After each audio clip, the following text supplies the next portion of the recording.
So look up in the sky. When the sky is completely covered by the clouds, has the sun disappeared or the sun is still up there? The sun is always there. Sometimes the clouds cover it, sometimes the clouds are not there and you can see the sun.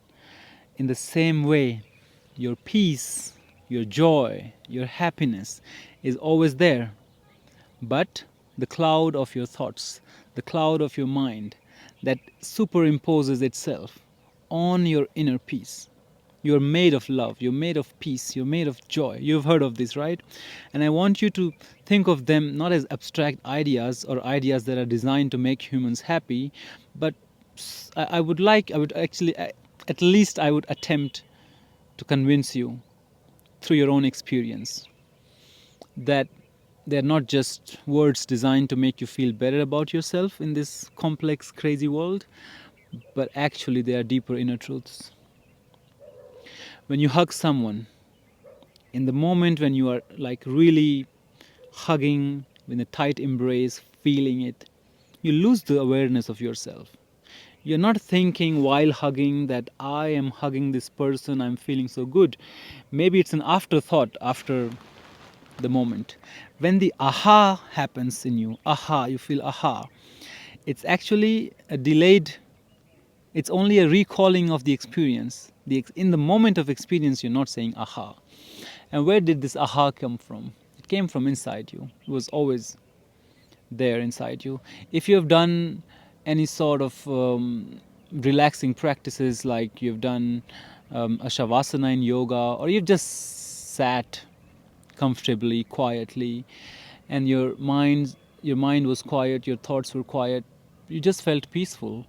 Whenever you sleep and you have a good deep sleep, you wake up in the morning fresh and happy, you always like it. Why? Because your mind was quiet in your sleep most of the times.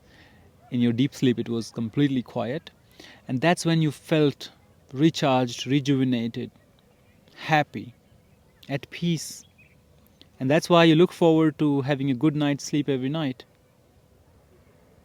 So why is it that we look for happiness in the outside material objects in the world, knowing deeply that it sprouts from within, it comes from within, yet we think someone else can give me happiness, a new city will give me happiness, a new job will give me happiness, if I move to the mountains I'll be happier. We are happier when we are not crowded or obstructed by our mind, by our thoughts. Lao Tzu in Tao Te Ching, he says, stop thinking and end your problems. Stop thinking and end all your problems. Your problems arise in your thoughts. You create your problems in your thought, and then you try to find solution of these problems in your thought. But whenever you don't have thoughts, in your deeper inner layer of being, you just simply are happy, peaceful. And so what if you acted in life from this deep inner knowing that you are made of peace, you're made of love, and then you act from that space. You act because you want to, you act because you have desire to do something, not because you have to. Not because it will give you something, but perhaps by acting you could give something to the universe. Or you could offer your gratitude, you could say thank you to the universe. Because as long as we are on this earth, we will keep acting. We will have to act. But those actions will be a way of expressing yourself, your unique, individual, illusory self. And you would still do that because that's what being human means. But if you act because you feel like the actions will give you what you need, then you're always going to be so dissatisfied, miserable, unhappy. Right? Are you with me? Can you relate with me? Do you want to hear a little bit more? Do you like me repeating myself all the time? I'm always going to repeat myself until I feel like I've said all I want to say and that you've understood all I want you to understand.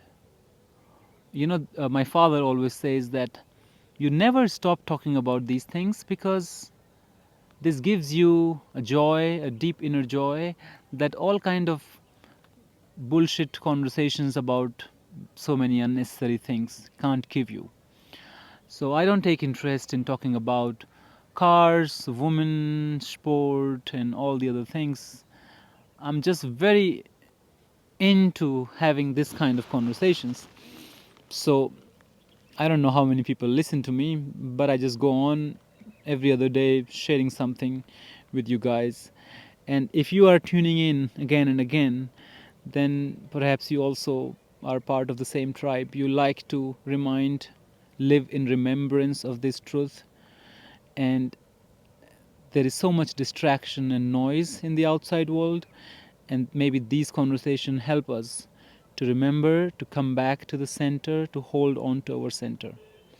Every time you rest, every time you relax, every time you come back to your breath, you will realize that all that you've been seeking, love, peace, and happiness, is within you.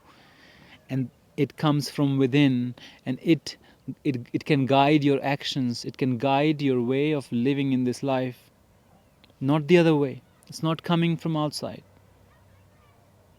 So that's my message to you today.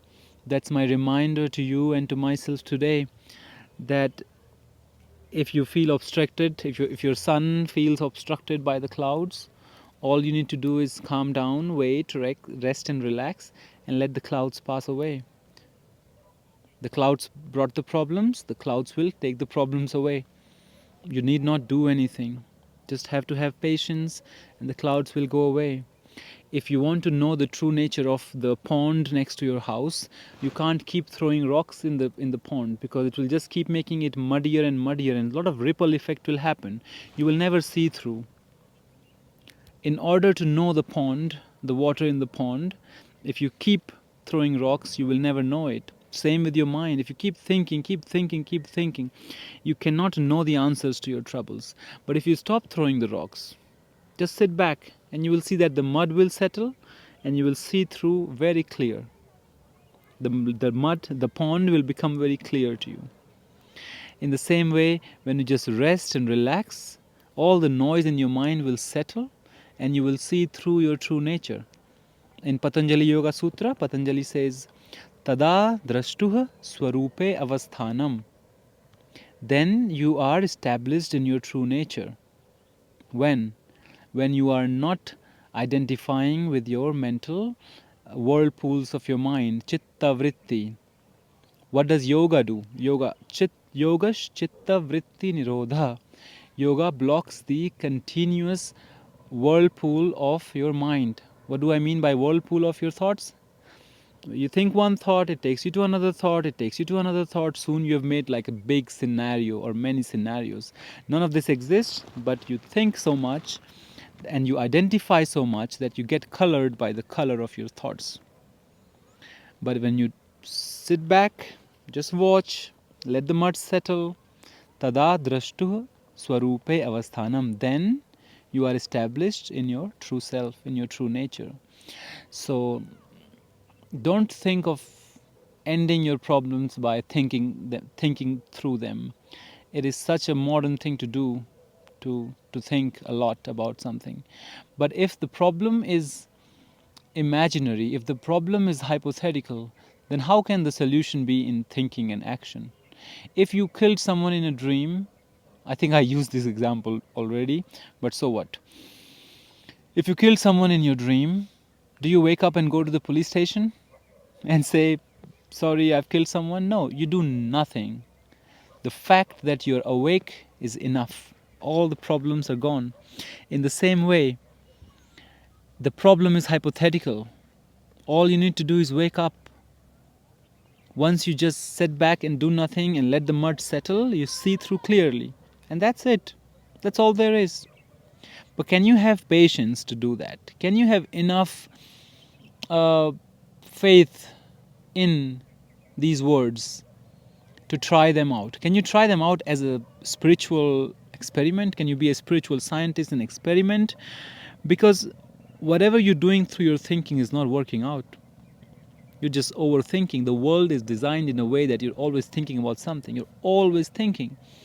Do you have the courage, determination, patience, and the inclination to try another route out? If you do, I think you will be happily surprised. And I'll be very happy for you. Even if you never tell me and we never meet, I'll be very happy for you. I'm very fortunate to share this with you.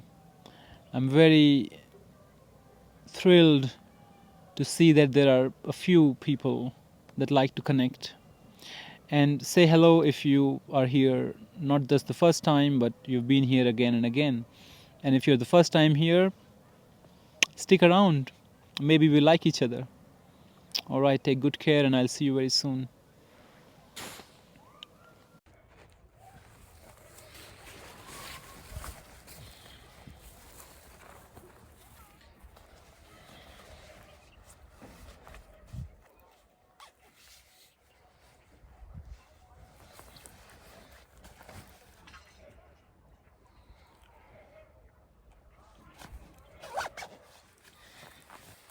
Still here? It's my little town.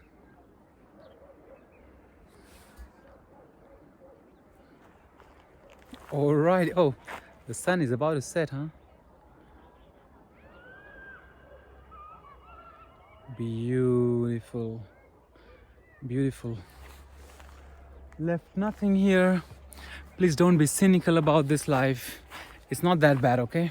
It's not that bad. It's okay. When you're healthy and happy, things don't feel so intense. So take it easy. Have patience. And I'm gonna go now. I'm gonna go home. I'll see you very soon. I love you.